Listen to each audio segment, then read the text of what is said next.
Hi guys, so this is chapter 4 of Safe With You. I apologise for the long wait. I've just been really busy and I've just not had much time, and I took a break off social media because I was so sick of it all, and yeah. But anyway, here we are with chapter 4. Perspective, Natalie Lowe. I've just gotten into my hotel room. Joanne's still not contacted me. It's been months, so I don't know why I'm still trying. All I want is closure. That's not too much to ask for, is it? I hope not, because I need it. I need her to tell me that she... Oh, never mind.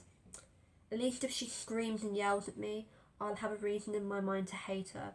I'm not sure if I could ever hate her, but then again, I didn't think I could have strong feelings towards her.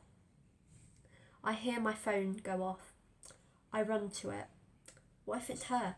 What if she's finally reached out to me? When I look at my phone, my hope only goes away again. It seems to do that a lot these days, because it isn't Joe. It's AJ. I decline the call. I'm not in the mood to be asked out for the 100th time by someone who I've made it very clear to that I'm just not interested. Once I've unpacked everything into my wardrobe, I sit down on the bed. I'm taking deep breaths, trying to plan out what I'm going to say. Can you blame me for being nervous? The last time we had any form of contact was when we were confessing our love to each other, and that was months ago. God, should I even go and see her? Is it really the best of ideas? I'm not entirely sure, but I'm doing it. So, here goes. I start taking a steady walk down to the flash dance rehearsal studios. My heart rate is literally going out of whack. 1 minute it's normal, then incredibly slow, then it's going as fast as a hummingbird. What's wrong with me? As I'm getting closer and closer to the building, the urge to just turn and go back is getting stronger and stronger. I would listen to my heart, but right now it's beating way too loud for me to hear anything that it's trying to tell me, if it's telling me anything at all. But before I know it, I'm just over a metre from the main door, so if I was to turn around now, it would look way too odd. So I just keep walking. Once I open the door, I'm greeted by a tall man. He has a friendly looking face with auburn hair and bright green eyes. May I help you? He asked me kindly. I was looking for someone. Joanne? Joanne Clifton? I reply. My words are clearly shaking.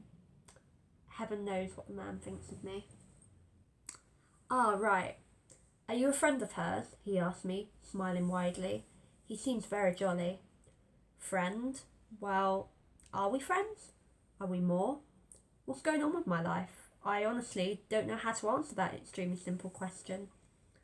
So, for simplicity alone, I'll just say, yes, I'm a friend from Strictly, I say. Now I recognise you. Of course you are. You're Natalie Lowe, aren't you? That's me. Well, I'm not usually allowed to let non-cast in here, but since I know that you're a friend, I'll bend the rules slightly. Her dressing room is just down that hall, second door from the left. Close. He really doesn't know the half of it. I go to where he says. Once I'm at the door, I take a deep breath. This is it, the conversation that I've waited months to have. I slowly knock on the door. There are a few seconds that go by before the door opens. There she is, right in front of me. This wasn't a good idea, I can already tell. It's only bringing back memories of what happened at Strictly. How I first started falling for her. How I have fallen for her. Her face goes from a smile to shock. Natalie, what are you doing here? She says, more calm than I anticipated. I wanted to talk to you. I stumble over most of my words. She opens the door wider, letting me in. I have no clue why, but when I walk in, I get a strong sense of being at home for some reason. So, what do you want to talk about? She asks, as if she doesn't know. She knows exactly what I want to talk to her about. What other topic of conversation is there between us? It's not like I'm going to be stopping by for a natter about the weather, is it? Well, even though it's obvious in my head, actually saying it is a separate thing. It's so hard to get the right words out. I feel like I could hardly shout my feelings from the easily shout my feelings from the rooftops. but when it comes to saying them personally, it becomes 10 times harder. It's been a while, I say, hoping she might bring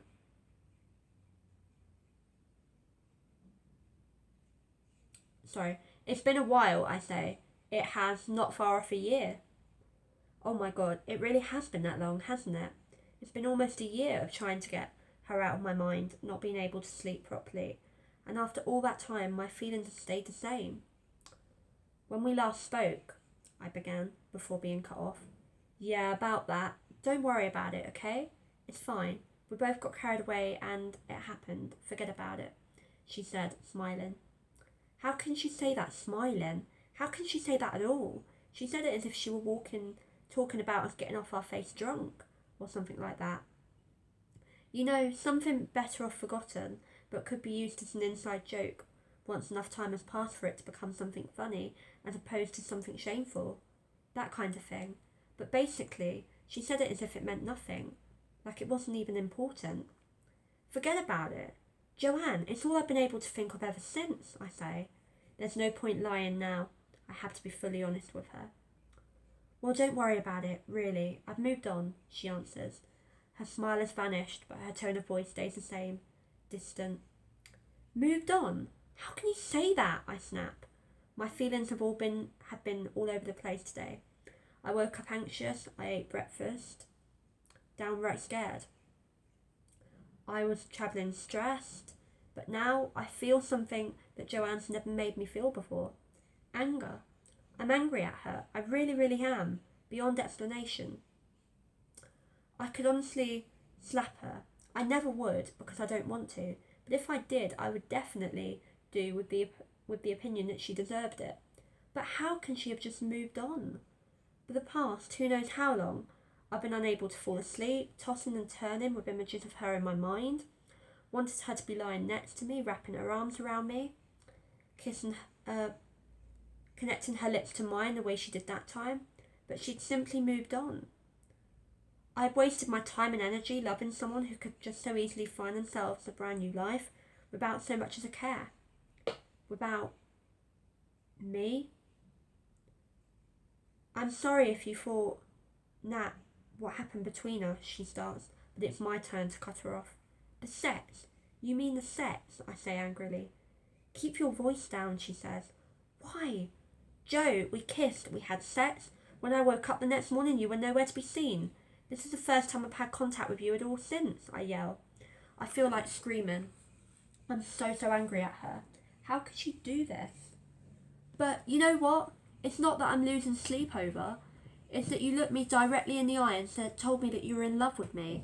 I practically scream. I can feel tears rolling down my cheeks. They seem to occur a lot whenever my mind was full of images of Joanne. Oh, Natalie, I swear, I couldn't be more sorry, she says. She appears sincere, but she's an actress. No wonder she's good at lying. Besides, while she may sound sincere, she's just not sincere enough. She looks down at the ground, really ashamed. I can tell she is. Just as I'm about to really lose my temper, let all of my built-up anger out, a man walks in. He's tall with brown hair, a little bit of stubble. I recognise him from somewhere. I think I've seen him on the posters for Flashdance. He walks over to Joanne and puts an arm round her, almost as a claim, as if Joe somehow belonged to him. Something is definitely off about him. Joanne looks up. This is the first time she's looked at me since I've gotten here. But she still seems somewhere else, as if she's looking at me, but not at me. This is she begins. Ben Adams, he introduces himself, reaching his hand out for me to shake. Joanne's boyfriend. Boyfriend? I repeat, in absolute shock. I look at Joanne, but she won't look back at me.